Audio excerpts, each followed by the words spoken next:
Good morning, guys. This is the Christmas weekend.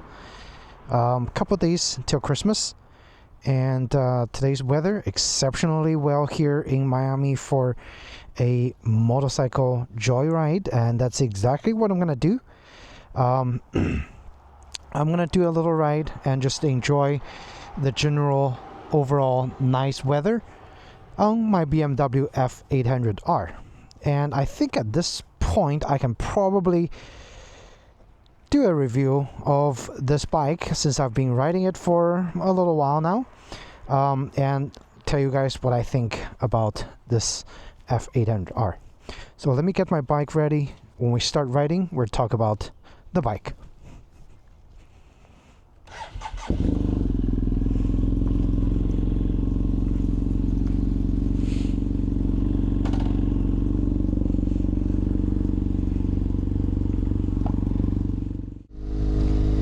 Now, today's recording is going to be interesting. It's a new mode on my Osmo Action 5 that I want to try, which is Rocksteady Plus. Basically a more aggressive form of image stabilization using internal processing power of the Osmo Action 5 Pro. And I'm using ultra wide angle field of view. But with the Rocksteady Plus and ultra wide angle, the whole view actually feels like Rocksteady with wide angle view. But I want to see if, you know, the stabilization effect is going to be better for this kind of riding footage or not. So you guys be the judge. All the previous videos that I've posted is done in wide view with Rocksteady, just regular Rocksteady, no plus. Okay, so just keep that in mind. So the bike, as you can see, really excels at just city riding. Again, I think this bike is a joy to ride in the city. You are able to maneuver on pretty much any kind of situation that you're going to be encountering, even much more busy traffic. But today's traffic is going to be really light because it's holiday season. Saturday morning at around, before 9, nobody's out. So joyrides on this bike, absolutely. Especially no traffic, it excels. With traffic, it excels. In the city, of course, and on the highway, again, the vibration, personally for me, it's a little bit too much, and so I usually, I don't really ride this on the highway. Anytime, any kind of highway travel, I just go inside my car. But I think I get most of my fun on the F800r in the city, so really not complaining. But for people who thinking about this bike, and if you're mostly traveling on the highway, yeah, maybe get a more displacement bike that are a little bit more capable. Okay, so for city riding, highly recommend. For highway, you have to think twice. And if you don't mind the insane vibration from the throttle, from the grips, feel free to go for it. It's capable. It goes fast. The maximum speed is 120 miles per hour. So yeah, it's definitely capable. It's just vibrates really bad. And I'm gonna try to slip over.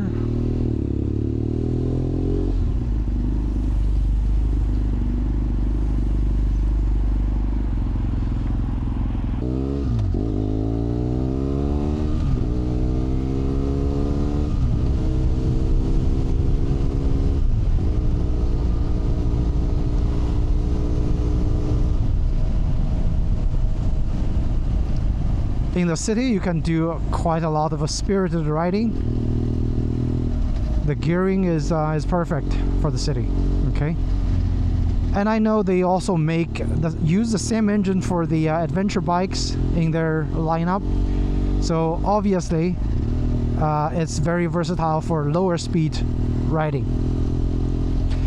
In terms of engine reliability, I would say it's a very well designed engine. So in the previous video that I tried to disassemble the bike, I mean not opening up the engine but just disassembly process, it feels like this bike is well designed for serviceability. Like everything is very easy within reach. All the components are easily replaceable, and so just in general, very easy to service bike, very reliable. They had this bike for years. It's being refined pretty much the best way possible before they came out with the F900 series of the bike, right? So very reliable.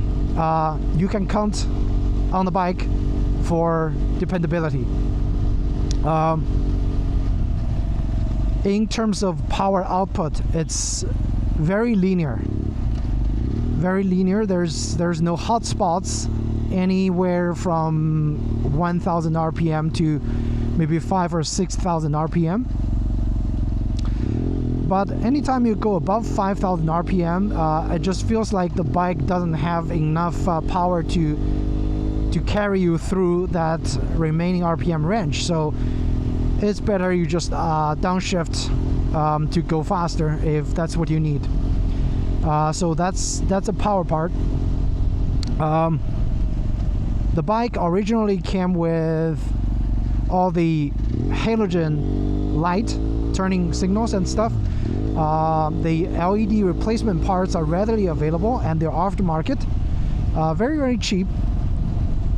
And also this brings back to serviceability of the bike, because the used bike market for the F800 series of the engine is absolutely huge. Like you can literally get most commonly broken components from some wrecked bikes, salvaged bikes for like dirt cheap.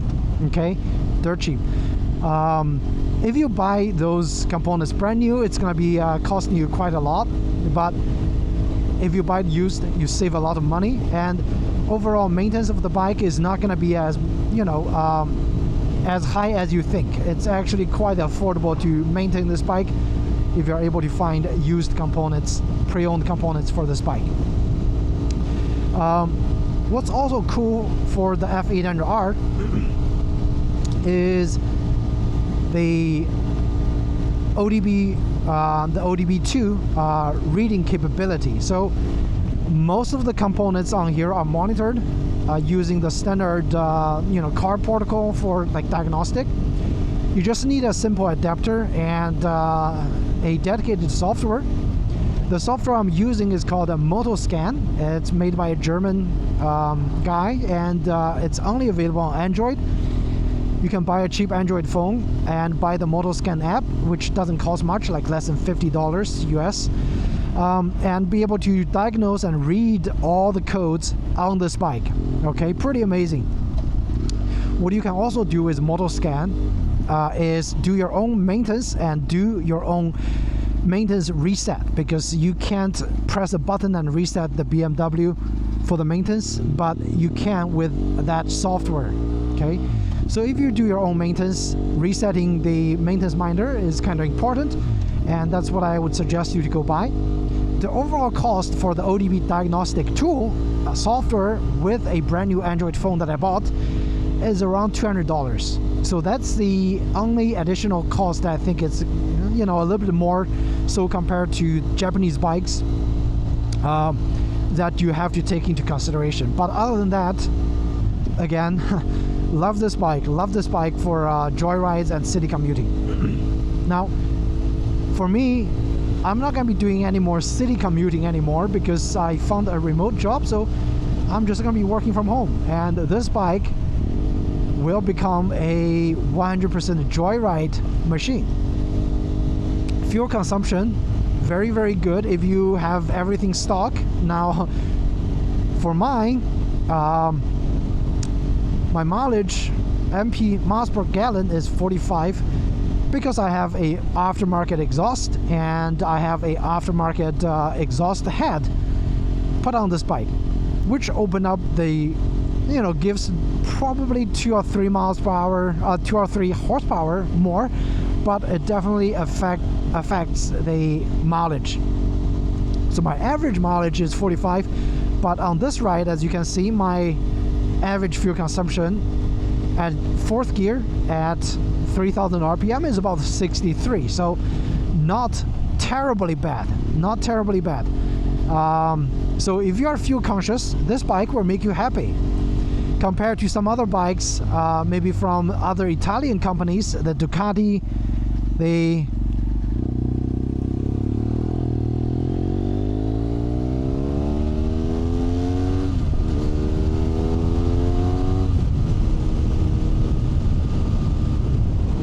and yeah, it definitely starts to vibrate really, really bad after 5000 RPM, but you're able to manage it. And as you can see, acceleration in the city should put smiles on everybody's face. All right, a few other things that I thought about.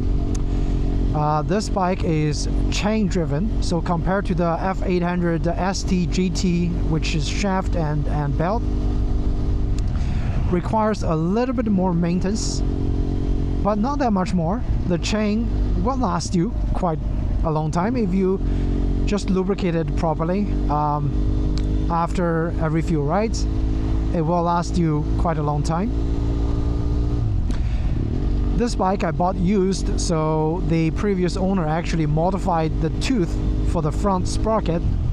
He increased one tooth, I believe, on the front sprocket, which made the bike accelerate just a little bit faster.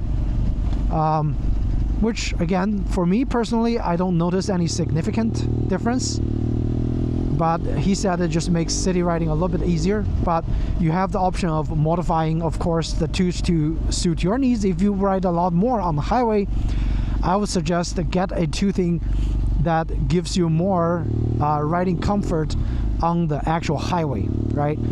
So, and this bike for me, 100% for the city, so whatever modification he did works fine. Now, are there any downsides? Yes, the mirror sucks. The mirror just starts to vibrate past 3,500 RPM. So on the highway, you can barely see anything in this mirror. Everything's a blur, which kind of sucks. The good thing is I bought a adapter to put on aftermarket or actually Japanese bike mirrors, because I like those mirrors quite a lot. This BMW thread is different than the standard thread, so you need an adapter to put any kind of other mirrors on here. I got an adapter and I bought a nice pair of mirrors I'm gonna make a video on. Once I have those mirrors installed, I think it's gonna improve the usability of the mirror quite a lot. And this mirror is also very short, so 1/3 of the view in my mirror is blocked by my arms. Not that useful, right? So I'm trying to get a better mirror for this bike. That's pretty much everything I can think of. This bike, again, highly recommend if you're looking for a local urban assault machine little commuter. This is great. Other bikes I thought of and I also looked at are the MV Agusta, the hypermoto kind of a bike.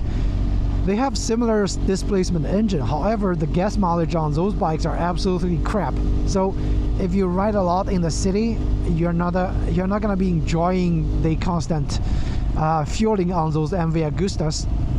The Ducati Hypermotard, that one looks really nice, seems very appealing as well. However, the cost is at least 2.5 to 3 times more expensive than this bike that I paid for, right? So just on cost alone, this bike, you know, is a no-brainer to choose, because it's gonna give you maybe 90% of the fun factor, the usefulness of the other bikes that I was looking at, and provide more economical option for people who just really can't afford super expensive bikes. So on that regard, again, this bike is a great choice. Now, another thing that kind of slightly bothersome is the throttle fueling, the fueling response. Okay, so for this bike, there is no feathering into the into the throttle. It's pretty much on and off. So if I just stop twisting the throttle, the bike instantly stops feeding the fuel and starts the idle and engine brake. It just doesn't have that feathering effect on, I guess, more sophisticated, more modern bikes that uses ride-by-wire, which is going to give you more gradient throttling, especially at low RPMs. Now this bike, again, is just on and off. Twist the throttle, it starts to give you power right away. So that's another small thing that kind of bothers me.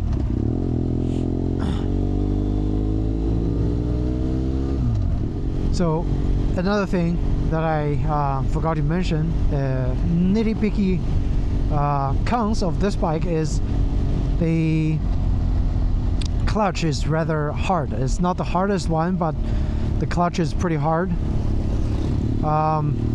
So if you commute in the city, do think about how strong your left arm is, because it requires a couple pounds, close to 10 pounds of force to actually pull the clutch. Okay, it's smooth, but it just requires more efforts. So do keep that in mind.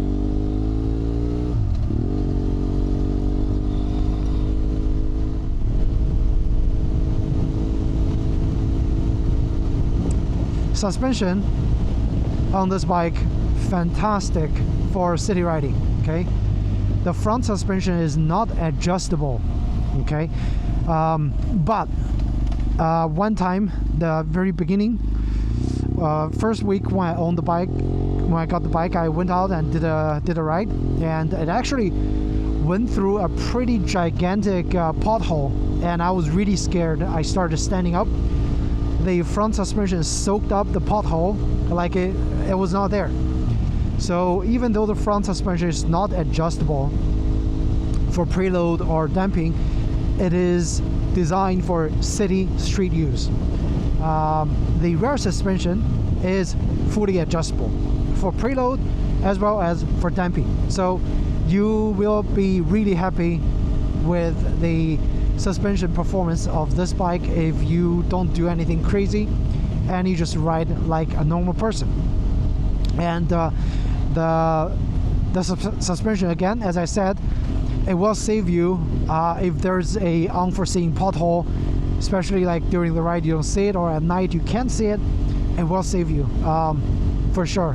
It's a difference between crashing and losing control versus running through pothole like it's a flat surface, right?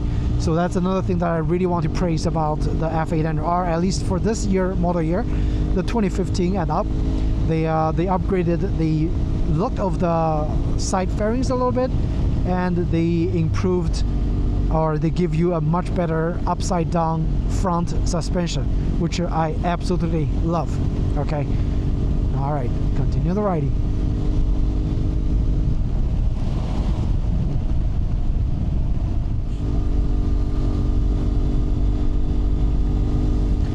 Again, I'm pretty much done with talking about this bike, so I'm gonna go ahead and enjoy the rest of the ride and just go back. Okay, so I hope you guys found this video helpful, and if you did, please do hit the like button or subscribe. More vlogs coming for sure. And my personal hobby now is find bikes to restore and ride and do the review. So there's definitely gonna be more bikes coming up on this channel down the road. All right, so thanks again. Ride safe. See you in the next video. Take care.